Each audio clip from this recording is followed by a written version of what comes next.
édition de Métro News pour la semaine. Bonsoir à toutes et à tous, bienvenue. À la une de ce soir, le Canada impose de nouvelles sanctions contre des personnalités haïtiennes pour corruption. Il s'agit des hommes d'affaires Marc-Antoine Accra, Carl Brown et Jean-Marie Vore. Haïti et le Kenya établissent officiellement des relations diplomatiques le 20 septembre 2023. L'annonce a été faite à travers un communiqué conjoint entre les deux pays. Les deux États acceptent désormais l'accréditation de leurs représentants. Malgré les pluies torrentielles, les travaux de construction du canal sur la rivière du Massacre n'ont pas été interrompus. L'architecte Whitney Pierre s'est réjoui de l'élan de solidarité suscité dans le pays dans le cadre de la construction de ce canal.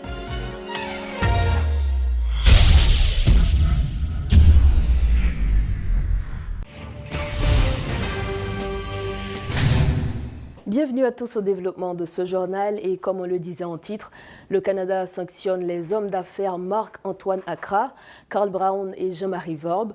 Dans un communiqué de presse paru tôt ce jeudi, le Canada dit avoir des raisons de croire qu'ils attisent la violence et l'instabilité en Haïti.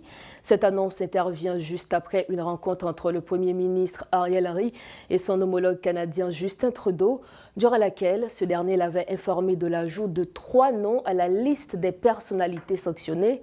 Ces personnes seront interdites d'entrée et de séjour au Canada en vertu de la loi sur l'immigration et la protection des réfugiés et feront l'objet d'une interdiction générale de transaction, écrit le ministère des Affaires étrangères canadien qui dit avoir des raisons de croire que ces personnes attisent la violence et l'instabilité en Haïti en se livrant à des actes de corruption ou criminels et en promettant aux gangs armés de mener des activités illégales qui terrorisent la population et menacent la paix et la sécurité en Haïti.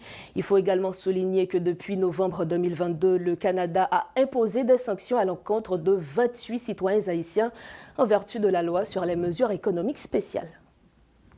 Le président dominicain Luis Abinader, lors de sa participation à la 78e Assemblée générale des Nations unies à New York, a demandé catégoriquement aux pays membres des Nations unies d'assumer d'urgence leurs responsabilités vis-à-vis d'Haïti, qui représente une menace pour la région.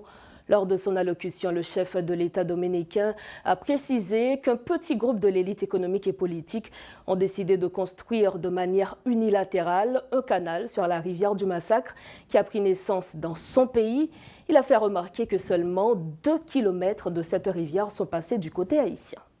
Vous pouvez, si vous utilisez votre téléphone portable, en cliquant sur l'application Google Earth, regarder l'île d'Hispaniola depuis l'espace, l'observer depuis l'Espagne, et vous verrez qu'elle est divisée en deux. D'un côté, la République dominicaine, territoire vert et florissant.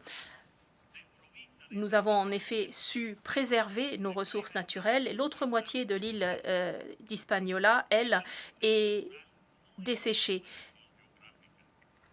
Comme aride, elle est dépourvue de cette riche couverture forestière et elle est totalement déboisée. Cette frontière naturelle n'est pas uniquement une leçon de géographie, mais aussi un appel à l'action. Car voilà ce qui attend le monde, notre planète, si nous continuons d'ignorer les avertissements de la Terre-Mère. Mesdames et messieurs, Haïti n'est pas uniquement victime d'une tragédie environnementale. Le pays est également confronté à une instabilité politique et sociale qui pourrait menacer toute la région.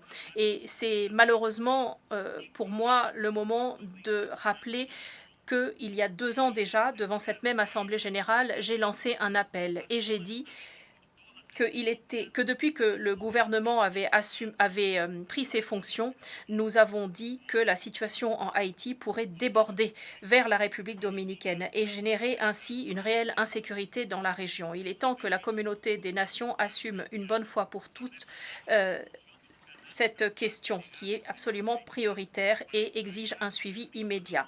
Et je voudrais aujourd'hui me refaire le héros de cet appel et rappeler que depuis, un certain nombre de choses se sont passées. Il y a un petit groupe de particuliers haïtiens qui s'est lancé dans la construction d'un canal qui permet le transvasement illégal des eaux du fleuve d'Arjabón en violation des traités frontaliers entre la République dominicaine et Haïti. La communauté internationale doit savoir que le fleuve d'Arjabón trouve son origine à Loma de Cabrera, qui se trouve dans le territoire de la République dominicaine. Et sur ces 55 kilomètres, il parcourt le territoire dominicain avant de déboucher dans la baie, avant de se jeter dans la baie de Manzanillo à Montecristi. Il n'y a que 2 kilomètres de ce parcours qui se déroule en territoire haïtien. Et c'est sur ce petit morceau du fleuve, du côté haïtien donc, que le canal est en train d'être creusé. Les informations dont nous disposons montrent qu'il s'agit d'une manœuvre en faveur du contrôle de l'eau de la part d'une petite élite économie politique qui doit être ici condamnée. Ce projet n'a jamais été officiellement communiqué au gouvernement dominicain et aucune documentation sur l'envergure du projet, son impact environnemental, l'identité des bénéficiaires finaux n'a été communiquée. Nous avons toutefois pu obtenir quelques informations et d'après notre analyse, ce sont des centaines de familles d'agriculteurs dominicains et haïtiens qui seraient directement concernées si le canal devait être construit. D'ailleurs, il y aurait aussi un risque d'inondation du parc industriel de Codévi qui se trouve 300 mètres en dessous du niveau du canal. Sont également menacés 19 000 travailleurs haïtiens ainsi que les habitants des villes frontalières de Dajabón et Juana Méndez. Comme si ce chantier ne menaçait pas déjà suffisamment la lagune de Saladillo, qui est là l'une des principales zones humides de la République dominicaine. Depuis avril 2021, notre gouvernement a demandé aux autorités haïtiennes à plusieurs reprises de stopper la construction unilatérale et illégale de ce chantier ou de cette œuvre, de ce canal. Le gouvernement haïtien lui-même a rappelé qu'il ne s'agissait pas d'une œuvre gouvernementale, mais qu'il n'était donc pas possible d'arrêter le chantier en raison de la crise que traverse le pays. La situation est aujourd'hui très délicate à la frontière. Alors nous ne souhaitons pas d'affrontement avec le peuple haïtien, bien entendu, mais nous devons nous défendre face à ces acteurs qui aujourd'hui menacent la sécurité de leur gouvernement, de leur peuple et de leur pays, évidemment au détriment des ressources hydrique. Monsieur le Président, le problème haïtien n'est plus entre les mains de Haïti. Il est aujourd'hui entre les mains de la communauté internationale. Et c'est la raison pour laquelle nous nous associons pleinement au discours très responsable du président des États-Unis, M. Joe Biden, prononcé hier en cette enceinte.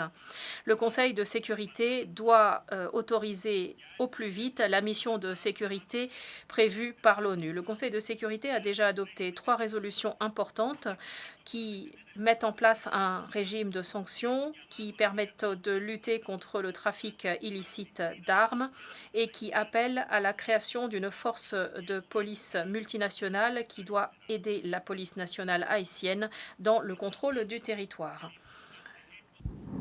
En diplomatie, Haïti et le Kenya établissent officiellement des relations diplomatiques le 20 septembre 2023. L'annonce a été faite à travers un communiqué conjoint entre les deux pays. Les deux États acceptent désormais l'accréditation de leurs représentants. Selon le communiqué, cette décision est prise dans le désir de promouvoir et de renforcer les liens d'amitié et de coopération entre les deux pays pour le bénéfice mutuel des peuples des deux républiques et dans la poursuite des intérêts communs. L'architecte Widlin Pierre s'est réjoui de l'élan de solidarité suscité dans le pays dans le cadre de la construction du canal sur la rivière du Massacre. L'ancienne directrice départementale de l'environnement estime qu'il faudrait s'inspirer de cette solidarité pour bâtir l'avenir du pays. On l'écoute. Oui, moins dit haïtien dans plusieurs interventions que me fait. Par contre, sous-tendez, moi dis nous avons pile occasion que nous rater déjà, nous pas gain droit rater occasion ça. Côté tout haïtien tout partout dans le monde et embrasser une cause commune, yo mettez toute question clivage de côté, religion, pas regarder sous canal là, vaudouisant fait par un bord, et religieux a fait prière yon l'autre bord, pas gen tout monde d'accord sur question. Moi dit nous t'ai raté, t'ai gagné en mouvement bon, nous t'ai raté congrès 1803 qui en pile monde et dit que nous c'est parce que nous raté, nous créer un État, nous pas créer un État-nation. Nous raté mouvement dans vécu PAM, moi estimé que nous raté mouvement élan solidarité ça nous gagné en 2013 avec question bois qui t'a nargo qui t'a sorti les Iwa pour devenir Wanamet. En pile monde gen monde qui pas te le bonheur mais majorité haïtien t'es d'accord avec nous raté 12 janvier 2010, après 12 janvier. Parce que moi, j'ai un grand espoir, après 12 janvier, nous avons décollé, nous raté. Mais moi, je dis aujourd'hui, occasion ça, nous pas de droit rater. Nous pas de droit ça. Et réveil patriotique ça, qui fait la caille, tout haïtien, nous devons kembe flambeau ça, nous devons kembe lume pour nous faire premier pas, sortir Wanamet, qu'on y a nous pral retourner les Iwa pour nous faire développement durable à travers tout le pays. Nous allons commencer avec un projet pilote Wanamet. Le spécialiste en irrigation Jean Emelson Joseph reconnaît que le projet de canal de la rivière Massacre peut comporter des faiblesses et encourage les autorités haïtiennes à encadrer les ouvriers. Il pense toutefois qu'aucune faille n'est susceptible d'entraîner l'interruption des travaux de creusement du canal. Présumé, comme c'est le ministère de l'Agriculture, des Ressources naturelles et du Développement rural, qui lui-même est à la base de premiers travaux, parce que le ministère de l'Agriculture, c'est le chef du secteur agricole. Comme c'est le ministère qui n'a dit c'est maître d'ouvrage, donc nous présumons que techniquement, le travail là, lui-même, a fait normalement. Quand il y a ça, moi, je voulais dire, étant donné que actuellement, ces populations qui ont agi pour contre lui, moi, je crois que le ministère là, doit accompagner mon yo dans un souci pour capable appliquer normes, pour appliquer, on nous dit principe, pour appliquer sa étude yo, et même yo prévoir. Donc, c'est ça, moi-même, moi, présumé. En attendant que m'aller sur le terrain pour me garder, parce qu'en réalité, je fais génie rural, j'en ai dit tout à l'heure. Donc, automatiquement, que vous avez une ressource en eau, vous faites étude en audit topographique, vous gardez, dit, débit de l'eau, vous gardez superficie qu'on va irriguer, culture qu'on peut pratiquer, vous faites étude, normalement, il suffit d'appliquer les normes et qu'on y a pour faire travail là. Ça, moi, je voulais dire, c'est ça que fait depuis le même moment que le dossier ça fait actualité, nous pas suspendre demander pour le ministère de l'Agriculture à l'accompagner, pour l'État haïtien à l'accompagner, parce que quel que ça soit fait, quel que soit le projet qu'on va mettre en œuvre, ou identifier le projet ça à partir d'un ensemble de besoins, d'un ensemble de problèmes, et on va regarder comment à partir de ressources qu'on va mobiliser pour capable mettre le projet ça en œuvre. Donc, dans ce sens, c'est ça qu'on fait étude d'impact, on regarde son environnement, on regarde son monde, regarder sur population, en fait, là, on dit sur population, et c'est sous base étude d'impact que notre SAP essaie de faire comprendre, mais qui ça a causé. Mais ça ne veut pas dire que l'on fait une étude d'impact pour obliger de camper sous projet. Ça dépend de qui capacité on a techniquement pour regarder comment on est capable de contourner ça qui arrive dans le temps, ou bien pour capable agir par anticipation pour empêcher que ça arrive. Donc, dans ce sens, ça, moi, présumer que le travail ministère de l'Agriculture est fait au départ là, son bon travail parce que c'est le chef du secteur. Donc, pour y a dans mise en œuvre là, il doit accompagner la population et on nous dit agriculteurs qui ont même fait preuve de nécessité qui ont besoin de l'eau. Pour y a du côté du travail qui serait fait par le ministère de l'Agriculture. Nous-mêmes, nous pensons que son travail qui doit bien fait, à un certain moment, il n'y a pas que tu as gagné de techniciens qui viennent sur le terrain pour te faire un travail, dit encore par rapport au travail qui était fait déjà, et nous connaissons quel que soit le système d'irrigation qu'on va mettre en œuvre au départ. J'aime te dire, il faut qu'il y ait des études qui sont faites, il faut qu'il y ait des études topographiques, il faut qu'il y ait connaissance sur l'hydrologie, il faut qu'il y ait connaissance sur ça, on peut le pratiquer comme culture, il faut qu'il y ait connaissance sur ça, sol là en lui-même. Donc, le social en lui-même, donc son façon pour nous dire que si le travail a été démarré par le ministère de l'Agriculture, eh bien, l'essentiel, c'est que c'est une combinaison qui peut gagner entre le ministère de l'Agriculture et la population pour que le travail ça est capable de faire au bénéfice des deux parties. Autre point dans l'actualité, de nombreux cas suspects de choléra, de gale ou d'autres maladies contagieuses sont enregistrés dans plusieurs centres d'accueil au centre-ville qui reçoit des déplacés fuyant l'insécurité dans leur quartier. Ce sont des maladies dues aux mauvaises conditions dans lesquelles les gens vivent dans les sites, selon certains responsables de centres. Par ailleurs, l'épidémiologiste Elman Feneus, responsable d'investigation et de réponse au sein de la direction sanitaire de l'Ouest, annonce que la situation est sous contrôle.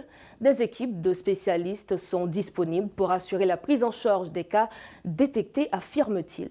Suivez ce reportage de Rodolphe Pierre-Louis. Des cas de choléra, des maladies comme la fièvre typhoïde, malaria entre autres. Et un autre facteur qui attire l'attention, c'est que les patients qui ont fui la terreur des groupes armés dans l'hôpital sanatorium, eh bien bon nombre d'entre eux se trouvent au site d'hébergement qui se trouve au Rex Théâtre. Et ce que vous voyez derrière moi, amis téléspectateurs, c'est le bâtiment qu'on appelle Rex Théâtre qui est en mauvais état, en piteux état. Et c'est dans ce bâtiment que plus de 200 familles, au total, plus d'un millier de personnes se trouvent dans ce bâtiment fissuré. Tous les soirs, ces citoyens sont en train de se reposer. Ils sont empilés comme des sardines. Et là, maintenant, des responsables de ce site d'hébergement n'ont pas caché leur frustration par rapport à cette situation qui est inquiétante.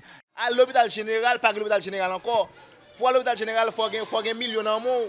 C'est tellement, il y a exigé. Oui. Imaginez, je dis là, si tu es malade, c'est l'État qui vous prendre soin. Il y a à peu près 15 à 18 jours depuis le malade comme ça là. Nous n'avons aucune instance concernée qui vous vient aider les gens. Et pas c'est lui qui est malade. Il n'y a pas d'autres gens encore qui n'ont pas de bouton levé sous l'eau. Toute vieille d'eau, il y a bien avec là. Surtout nous pas de l'eau. Des cas de maladie sont partout. Et il y en a qui tentent d'aménager un autre espace, mais il manque de matériel.